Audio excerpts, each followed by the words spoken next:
सिर्फ इतना ही कहूंगा कि जहां पर मेरे सैनिकों का पसीना बहेगा, सुबेदार चौहान का वहां खून बहेगा। मैं आपके साथ हूं, कहीं पर भी जाए हम, लेकिन अपनी जड़ है सैनिक।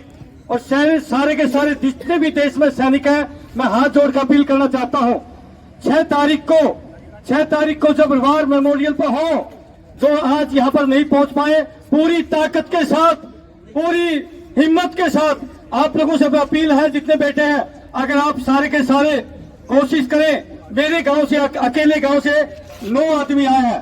तो साहब मैं गलत नहीं गया हूं, हाथ खड़े करिए जो बोल गांव से आए, हाथ खड़े करिए साहब, गिनती कर ली साहब। 9 आदमी मेरे गांव से आ रखे हैं। ठीक है, मैं भी हूं। तो कुल मिला के एक गांव से 9 आदमी आ सकते हैं। अरे पूरा हरियाणा बैठा है, आज यहाँ पर हजारों की तादाद में व्यक्ति होते तो मजा आ जाता। लेकिन चलो मिनट का समय देने के लिए ऐसे प्रधानमंत्री को हम धिक्कारते हैं, हम धिक्कारते इस सिरे से। और आने वाले वक्त में मैं आप सभी से अपील करता हूं, अगर सरकार नहीं सुनती है तो ऐसी सरकारों की चूल हिलाने का भी संकल्प लेके जाना चाहिए हम लोगों को। क्या सही कह रहा हूं, गलत कह रहा हूं? एक बार हाथ खड़े करके बताइए कि अगर सरकार नहीं मानेगी, हम 2024 में हम तहलका मचा देंगे, इस सरकार को वहीं पहुंचा देंगे जहाँ की जगह। भारत माता की।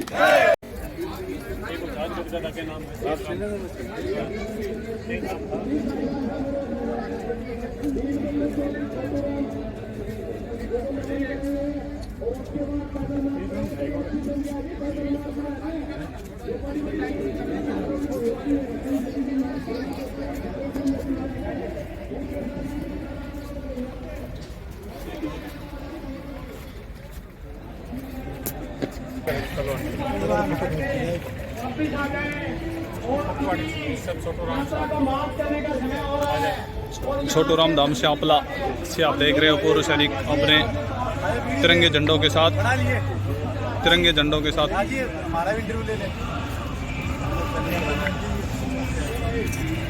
अभी अपन बात करते हैं पूर्व सैनिकों से जो यहाँ छोटू राम धाम में पहुंचे हैं। इनके क्या विचार हैं और क्या आगे की रणनीति इन्होंने बनाई है, ये क्या चाहते हैं, इसी विषय पर चर्चा करेंगे।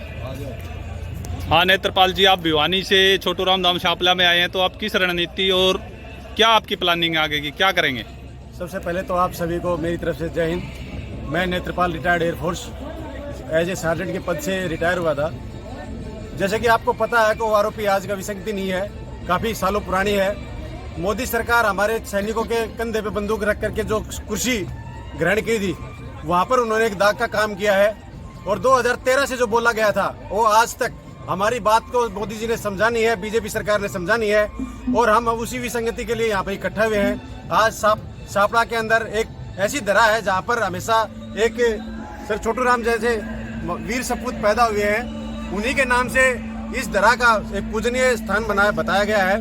हमने यहीं से शुरुआत की है, यहाँ से हम पैदल चलते हुए दिल्ली जाएंगे और 6 तारीख को प्रधानमंत्री के साथ में मीटिंग करने का प्लान किया हुआ है। हमें आशा ही नहीं, पूर्ण विश्वास है ये हमारी बात को मोदी जी समझेंगे और हमारे जो ओआरओपी का जो बनता है वो हमको जरूर दे देंगे।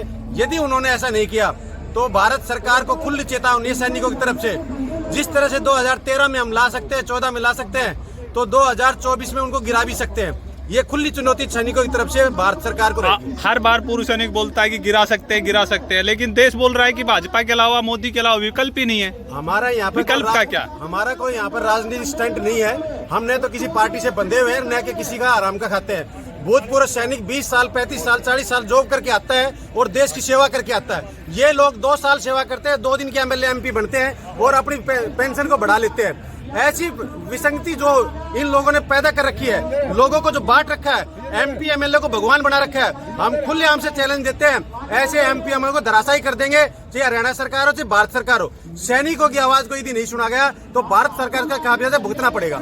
अग्निवीर पे क्या कहेंगे? अभी अग्निवीर अमृतपाल जी को सरकार ने नहीं किया। आपने जो अग्निवीर की बात की है, देखिए अग्निवीर का जो कंसेप्ट तैयार किया गया था वो यूरोपीय कंट्री के हिसाब से तैयार किया गया था। वहाँ पर अग्निवीर जो आज नया शब्द सुनने में आ रहा है वो एक सैनिक शिक्षा का नाम था। वो बहुत जरूरी है, हर आदमी को सैनिक शिक्षा मिलनी चाहिए। लेकिन अग्निवीर से पहले इन्होंने अपना पूरा एजेंडा भारत की जनता के सामने प्रस्तुत नहीं किया। इससे हमारे युवा भ्रमित हो गए हैं और इन्होंने जिस तरह से अभी पंजाब के अंदर कभी हमारा अग्निवीर शहीद हुआ, उसके साथ खुला मजाक किया गया, उनको प्राइवेट एम्बुलेंस के अंदर छोड़ा गया। ये हमारे लिए ब्लैक धब्बा है और मोदी सरकार के ऊपर ये हो सकता है कि ब्लैक स्पॉट हो और हम इस मोदी सरकार को जगाना चाहते हैं। अग्निवीर को बंद करके तुरंत परमानेंट भर्ती की जाए और देश को गुमराह न किया जाए, अदरवाइज देश गुमराह कर देगा खुद मोदी सरकार को। धन्यवाद। बीजेपी को खुलेआम चुनौती है। धन्यवाद।